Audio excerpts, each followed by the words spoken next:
आदाब, नमस्कार, अस्सलाम वालेकुम नाजरीन। पल पल न्यूज़ के न्यूज़ रूम से मैं हूं आपके साथ नदीम अकरम। ईरान पर 24 घंटे से समय के अंदर में दोबारा इजरायली ड्रोनों से हमला किया गया है और ये दूसरा जो हमला हुआ है वो इराक सीरिया बॉर्डर पर तैनात ईरान के मिलिट्री ट्रक के ऊपर किया गया है, जो कि भारी तबाही का मंजर देखने को मिला है। पर ईरान पर 24 घंटे से कम के समय में हुए इजरायली ड्रोन के हमले से देश के संघी मानसिकता से जुड़े हुए लोग और देश की संघी मीडिया जो है वो काफी उत्साहित नजर आ रही है। जहां ईरान पर हुए हमले को लेकर के हास्यास्पद तरीके से अपनी बातों को सोशल मीडिया पर संघी मानसिकता से जुड़े हुए लोग दिखाई दिए, ठीक वैसे ही जब इजराइल ने फिलिस्तीन पर हमला किया था तो आई स्टैंड विद इजराइल का हैशटैग चलाने लगे थे। पर इस बार भी इसी तरीके की हरकत को अंजाम देते हुए संघी और संघी मीडिया नजर आई है। सबसे पहले आप स्क्रीन पर ये ट्वीट देखिए। ये ट्वीट में सुनील लिखता है कि ईरान का गजब हाल है, आधी रात को ड्रोन आए और 12 जगहों पर अटैक करके गायब, भयंकर तबाही, ड्रोन फैक्ट्री तबाह, न्यूक्लियर एजेंसी बिल्डिंग तबाह, यूरेनियम प्रोसेसिंग प्लांट बर्बाद कर दिया। अब ईरान कह रहा है अबे कौन मारा? इजराइल मैंने नहीं, अमेरिका मैंने नहीं, नाटो मैंने नहीं मारा।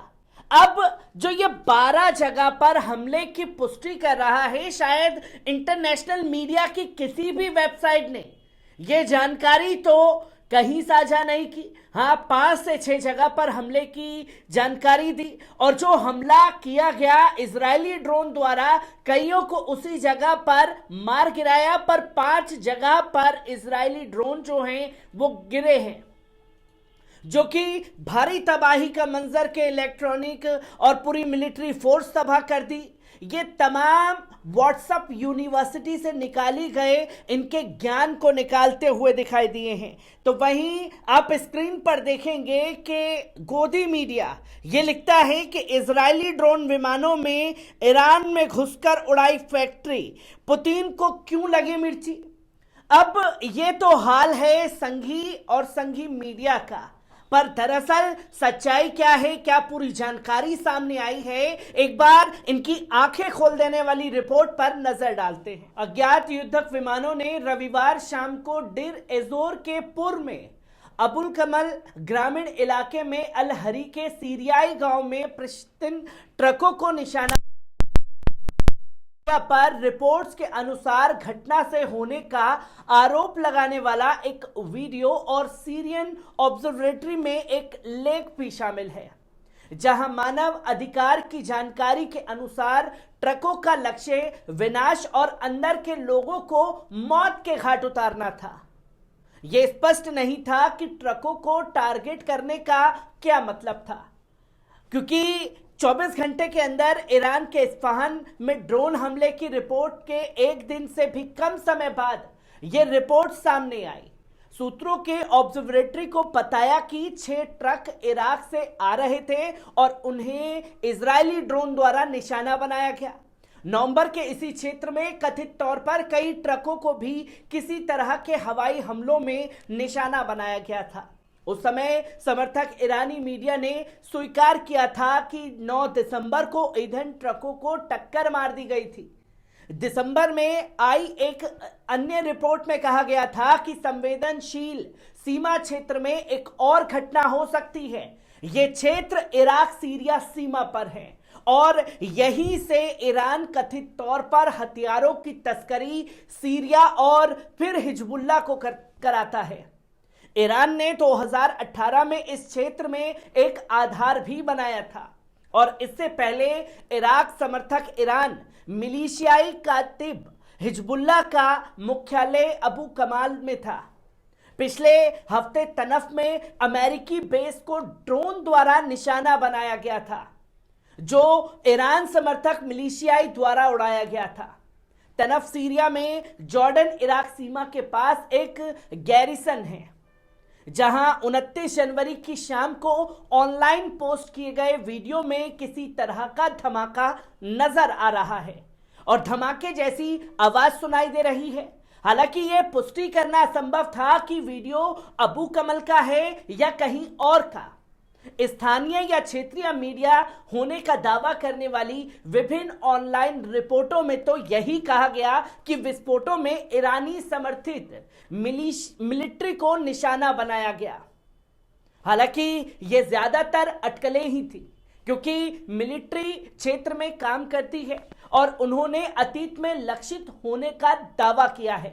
जानकारी पुष्टि करती है कि हवाई हमले ने सीरियाई क्षेत्र के अंदर और इराकी सीमा के पास ईरानी मिलिट्री ट्रकों को जमावड़े को मारा है, जबकि अभी भी मानव हताहतों के बारे में कोई जानकारी सामने नहीं आई है।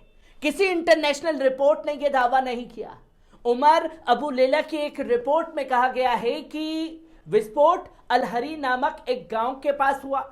उमर अबू लेला एक पत्रकार ने बताया कि जानकारी पुष्टि करती है कि हवाई हमले ने सीरियाई क्षेत्र के अंदर और इराकी सीमा के पास ईरानियन मिलिट्री ट्रकों को टारगेट करते हुए उसे तबाह किया है, जबकि मानव हताहतों के बारे में कोई जानकारी सामने नहीं आई है। इसी के बारे में आपको बता दें कि ईरान के केंद्रीय शहर इस्फहान से बड़ी खबर सामने आ रही, जहां एक सैन्य संयंत्र में एक जोरदार धमाका होता है, जिसका सोशल मीडिया पर वीडियो वायरल होता है।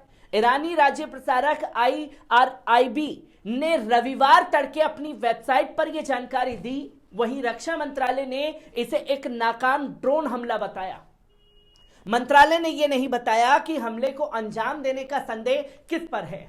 इससे पहले IRIB ने अधिक विवरण दिए बिना बताया कि विस्फोट रक्षा मंत्रालय के गोला बारूद निर्माण केंद्रों में से एक में हुआ है। इस दौरान एक ड्रोन को हम लोगों ने मार गिराया है और अन्य ड्रोनों को पकड़ लिया गया, इसी पे भी नष्ट कर दिया गया है। मंत्रालय ने साफ तौर पर कहा कि असफल हमले में ज्यादा नुकसान नहीं हुआ है और किसी तरह की जानहानि नहीं हुई है। हालांकि इस दौरान फैक्ट्री की छत को मामूली क्षति जरूर पहुंची है।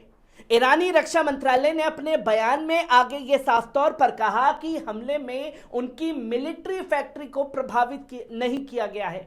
मंत्रालय ने आगे ये भी कहा कि हमले की साजिश से देश के विकास पर कोई प्रभाव नहीं पड़ने वाला है।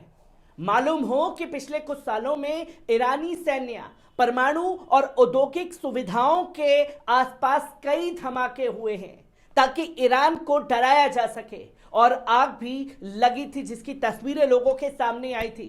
पर अब ये उन संघी लोगों के मुंह पर और खासतौर पर संघी मीडिया के मुंह पर तमाचा है, जो ये बोल रहा है कि भारी तबाही मचाई है। जिन पर हमला हुआ, जिन्होंने हमला किया, उन्होंने अभी बताया नहीं, और जिन पर हमला हुआ उन्होंने ये बताया कि मामूली छत टूटी है, ज्यादा जानमाल का नुकसान किसी का नहीं हुआ। और यहां भारी तबाही हो गई। ईरान में तमाम तरीके की तस्वीरें दिखाने की कोशिश संघी और संघी मीडिया द्वारा की गई। मैं ऐसी ही तस्वीरों से आपको रूबरू कराता रहूंगा। दीजिए इजाजत, शुक्रिया।